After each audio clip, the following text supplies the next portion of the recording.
So, what am I doing in terms of my career?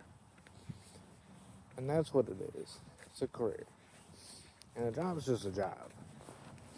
And you know what? Sometimes you need a job. That's fine. It doesn't matter if it's at a place like Applebee's or wherever it may be. Because what you're doing is you're learning and you're developing. What will become transferable skills. That's all you can get. That's the only place you can get it from. Real life experience. You can only learn so much from a textbook. But I'm not saying you shouldn't read the textbooks. Well, it's 2025, you're not reading a physical textbook probably, but unless that's your preferred method. But what am I getting at?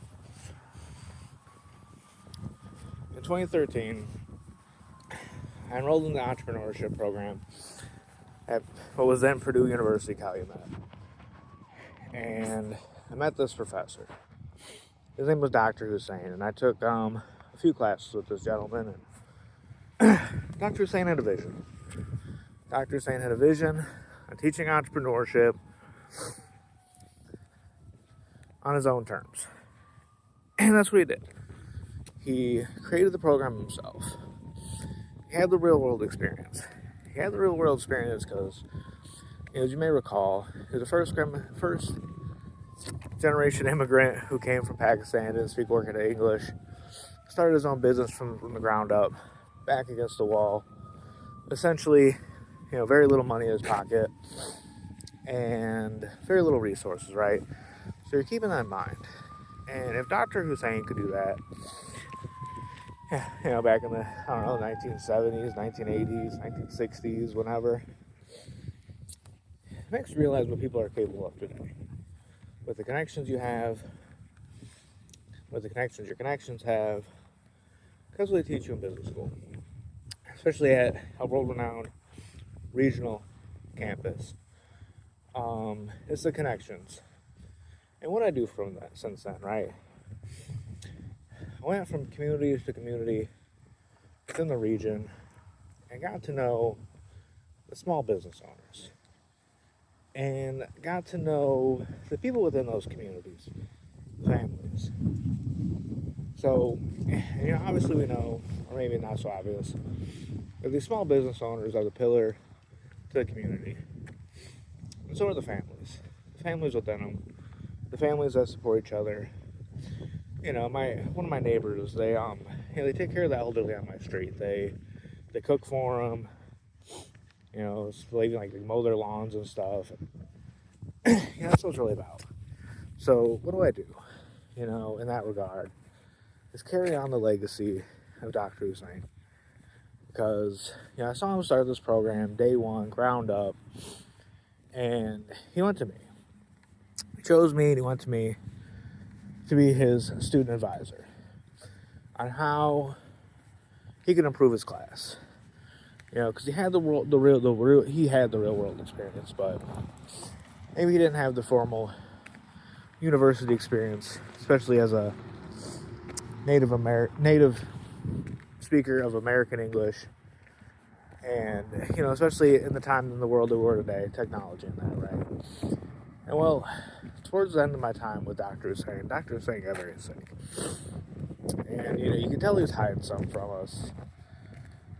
And well, I don't know what happened to Dr. Hussein, but that's fine, because the principles that he instilled in me, what he showed me, and what we learned together will carry on. And so, towards the end of my time with Dr. Hussein, he came to me. He said, "Aaron, I think you should transfer." I was like, "Dr. Hussein, what do you mean?" He says, "I think if you want to take entrepreneurship seriously, it's either transfer to West Lafayette or move to Chicago and enroll in university there." And I was like, "Well, Dr. Hussein, I knew even back then, I was like, I gotta put my family first. And Dr. Hussein, my parents are aging, and they're both very unwell. Or well, at least one of them wasn't.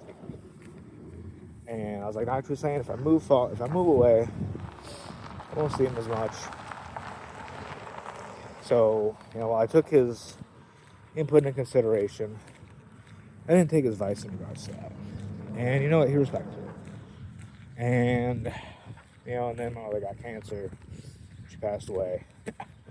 I failed every class I was enrolled for the next 2 semesters. And, I had to take some time off. I had to take time off from the university, get some more real-world experience, get my money up, get my mind right. But most importantly, put my father first and help him mourn the loss of his dear wife. So, once we get through that chapter in life, because you need time to mourn. You take a year off of school. You go back, everyone's excited to see you again, the advisors, the professors, whatever. And, your lead contact, first big contact at the university comes to you. She's like, someone who devoted her life to inspiring leaders and developing leaders. And Dr. Lori Feldman. Dr. Lori Feldman, she owns her own leadership coaching company right now. She definitely, look her name up. You'll find her website. Anyway, she's like, Aaron, there's this new program.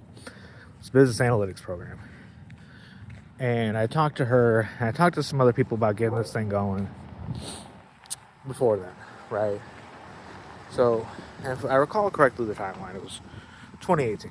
2018, pre-University of Northwest, at the, then, because, I was there the year 2015 to 2016 on this student government when we went from Calumet to Northwest, but that's a side note.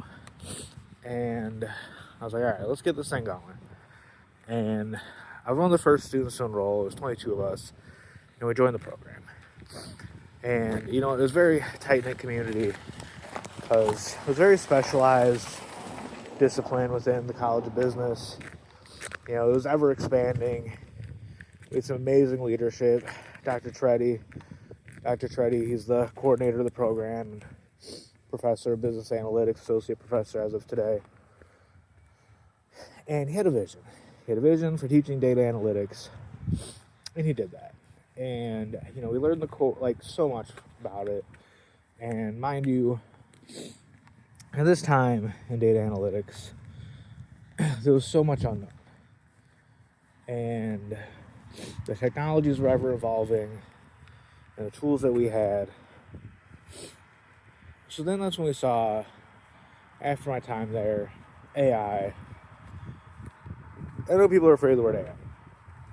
I mean, Gemini is just text-based. So it literally just reads text. That's all it does. I provide it the data, the data that I'm managing, with the data management background, data analytics background, and I learned how to use the tool AI to not only improve my life. That brings me to one of the next points of my career, is that I got some companies reaching out to me, and they want me to use the background I have in training, hospitality, data analytics, to improve their systems, their AI utilization. And, I need to throw 100,000 terms at you. And people think that's scary. And you can say it is what it was. You can say it is what it is. And you can say it is what it will be. And AI is here. And it's not something to be afraid of.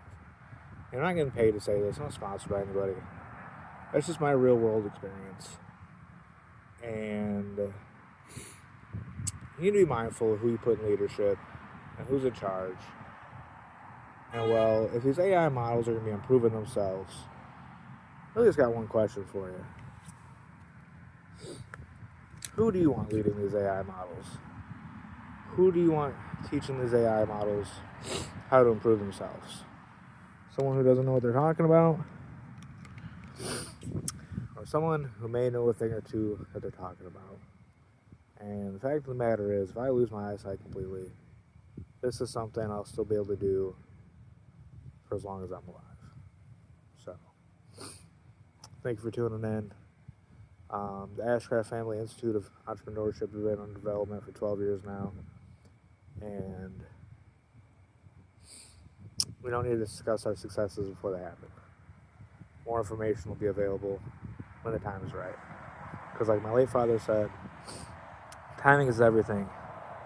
and patience is a virtue. And that's what I'll leave you with today. Love y'all. Thanks for tuning in.